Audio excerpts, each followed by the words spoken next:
In this video, we'll show you how to transfer Tracks for Africa maps to your Garmin GPS. This video is specifically for Mac users.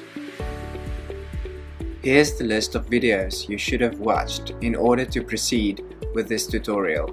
The links are in the description.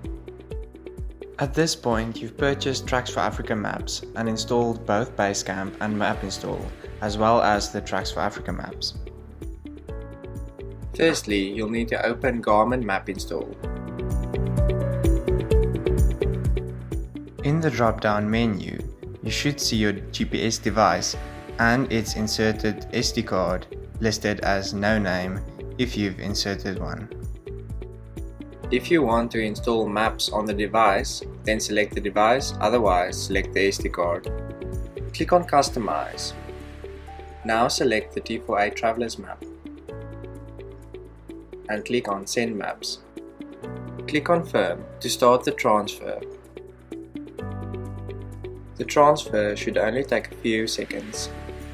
When the transfer is complete, you can click on Done to close Map Install. That's the end of this video. Please subscribe for more videos.